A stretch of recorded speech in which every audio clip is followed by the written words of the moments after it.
Yeah. I used to work 50 to 60 hours a week, and they said, you don't qualify for an IHLA because you work too much. I said, work less. Okay, so when is the first checkup? 6 weeks from now. Well, and we just did it for 6 weeks. I'm gonna keep working, thanks. So I got 250 bucks in financial aid for the entire 4 years I was in college, which I paid off immediately after graduating, which was nice. I mean, in retrospect, but at the same time, bartending until 3 in the morning and getting up for 7 in the morning because I had class is kind of tricky after a while. Yeah, I keep using that though. Probably swam before that or something. No, I didn't swim that. Tomorrow, so I'm kicking my ass today, this morning. I'm going to work out later. Anyway, how are you? Good. Thanks for coming back. Good to see you. So, we're smack dab in the middle of some good stuff. Smack dab. What the heck were we doing last week? Oh, before we get into that, before we get time out. Administrative stuff. I haven't gotten your first batch of quizzes back from Emily. I think they come back today. I'm almost positive. I'm going to send a progress report out to you guys. If you had me last term, remember what the progress reports used to look like? They look essentially the same, but I retooled them a little bit. I'm going to add the title of the quiz to each quiz grade, which I think will be much more helpful than just Q1, Q2, Q3. That way you know which quiz you got what grade on. That'll be more helpful. I retooled it so that the projects will be named as well. And I've got a quiz counter in the Excel book, which was super fun to make. So it counts how many quizzes you've taken, subtracts it from 10, and then tells you, remember you have blah, blah, more to take. As a minimum of how many you have to take, because you have to take 10 at least. So it'll give you a little heads up, like, remember you have at least this many more to take. Cool? So they're going to look similar, but those are the small changes. So as soon, I'll get the quizzes back before next class, and I'll return them to you next class. But I'll send the progress report most likely out this afternoon sometime, so you guys will know how you're doing. I'm guessing you all have 150% in the class after them, because you have 5 extra credit points right now, plus the perfect 10 quiz, which you remember that from last term too. What else? There's 3 quizzes posted for this week. Do as many or as few as you want. 1 central limit theorem, 1 is normal distribution, and 1 is on single proportion confidence intervals, which is what we're doing right now today in class. We started it last class, we're going to finish it up today. So do as many or as few as you want. And I've got other quizzes for single proportion confidence intervals in the pipeline. So I'll post them as we, I'll probably end up, like I said, I'll post way more quizzes than 10 for you guys. Good morning. Good morning, good to have you. Take your time, take your time. We're just, Hey, welcome back. we're just recapping. It's like a family in here. No projects this week yet, no? I mean, no, not yet. Not next week. Next week, yeah. Yeah, next week's the first one. It's a sampling project, which is, it's 90, I'm gonna make up a number here, 99.2% of the work in any statistics analysis is getting the data. And that's why this class is a little bit fictitious, because we're generally either make the data ourselves in class, or I'm gonna hand you a big data booklet in a few days. It's like, here, just take this. This will save you from writing a bunch of stuff down. Or I'm going to send you online looking for data. So there's all kinds of ways we get data in this class. Almost none of it is the kind of data collection you guys are going to have to do once you're out in your careers, where you have to actually go out, create a randomized sample, create a stratified sample, things like that. So the first project essentially is just kind of teaching you a few terms, making sure you can identify bad sampling when you see it, and it's not that hard to see bad sampling in the world because it happens all the time. So I pulled a few examples that I've read in the news that show both good and bad, and then it's not that hard to find. And then you have a little bit of a computerized randomization you get to do too. So that's the first project, not due till next week though. So this week it's all quizzes, yeah. That's it. Okay, so the central limit theorem quiz, right? There's a normal quiz, and there's also this topic called estimating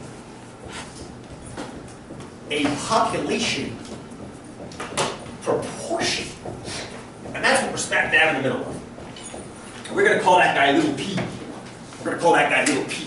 Please, Madeline, go. So homework is not on the schedule at all. Like, are you going to put that on even though we don't have to turn it in? It's in the same place it was before. I mean, there's the homework sheet up there, Yeah. but you used to say homework should be due on this Right, date, because but you're not essentially doing I'm treating the quizzes as that now. Okay. Like, rather than going over that in class, you'll just be submitting quizzes. So do the homework like you did, but it won't have that same... Because I think at the end of the video you said don't do the homework, do it Well, next time. but the homework's out there, do as much or as little as you need. I didn't want anybody to try that until we talked today. Okay. Because I didn't even get far enough last time we had just gotten close to figuring out what the margin of error was. JC was like, how do you do it?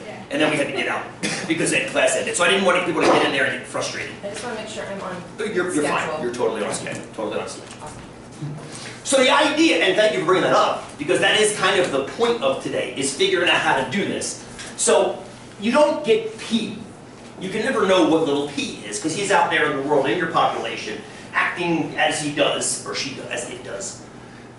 What's the only piece that you get that's related to little p? Exactly! Dawn, your sample, little p. Remember what he's called? Little p? P hat. Exactly. Little p hat. So you get the unbiased estimator, little p hat, which, as Dawn correctly said, is your sample proportion. Now, most of the time, and we'll go back to what most means momentarily. Where is p hat with respect to little p, assuming you did a good sample? Roughly. Roughly, where is it? JC, go! Was it into student? Good! It's close! I was like, you're getting much more precision than I was asking. It's close. Roughly, it's close. Now, and that's what I said, I want to define close as we go through the day. I want to make sure you guys understand what close means. But yeah, basically, we learned that 95% of the time, we're going to be within 2 standard deviations of the actual value we're looking for. And that's the whole point. Because you can't just report p hat. For example, we did an experiment spinning pennies on Wednesday. Trying to figure out what percentage of the time do we get heads when you spin a penny? Is it 50-50? Is it not 50-50? We're trying to figure that out right now. So as far as we got in class on Wednesday was p hat for the penny spins. This I don't remember. I have it written down though. 0.45. Oh, you guys got it? 0.458%. 0.458, thank you, Dawn. So 45.8% of the time, we got heads. All right? And you don't report that. You don't say that, oh, okay, so when you spin pennies, 45.8% of the time you get heads. Why don't you just say that? Well, you could say that. Why shouldn't you say that, I should say? Why shouldn't you just say 45.8% of the time? But that was a single trial. Good, it was 310 actually, but a single experiment. I love that, Madeline. Yeah. Go, Stacy. Because you need to account for the margin of error. And why do we have to do that? Yes, you're 100% correct. Why do we have to account for the margin of error? But you're not going to get the same result every time. Say that again, JC, nice and loud. You're not going to get the same result every time. If I had you guys do the same experiment again 310 times, would you get 45.8% again? Most likely not. You could, yeah? You could. You could spin 310 pennies and get what was it, 140 something of them. Yeah, you could, but you probably won't. Say that again. You can get like 55 too. You might get 55. 5 or 50 that way. Exactly. Tim's noticing this is about 4.25% down. Maybe it would flip 5% up. And that's the kicker. That's why replicated studies are awesome for one reason. You start seeing natural variations. This might be an outlier. Remember, 95% of the time we're close. That means 5% of the time we're not. This could be one of those outliers.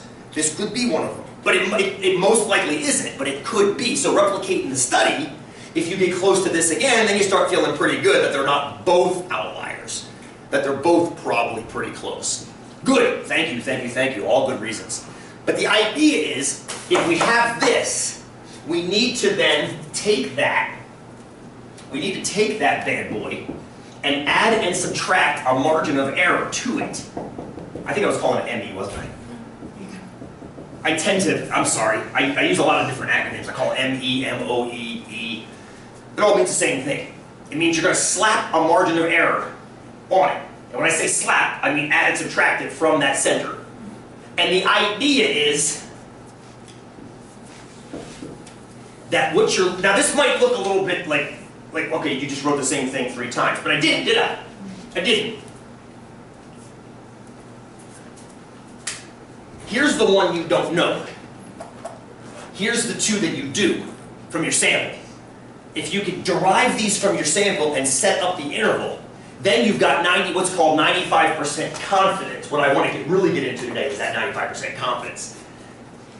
And that guy is going to be trapped between them. And that's the idea of today, is making sure we know how to set that bad boy up. So basically, I want to focus on, I think everybody picked this up pretty quickly last time. You run an experiment a bunch of times, and you divide the number of trials into how many successes you got, boom, p-hat, done. But what I want to focus on today is how to get this piece right here.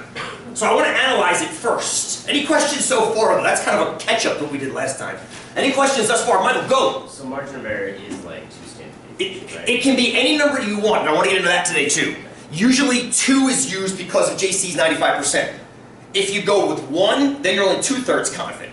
If you go with 3, you're like 99.5% confident. But 2 is pretty standard as far as that goes, absolutely. It's a number of standard errors, but 2 is 1.96 is the technical number, but 2 is really, really universally standard. Yep, absolutely. Other questions? Great question.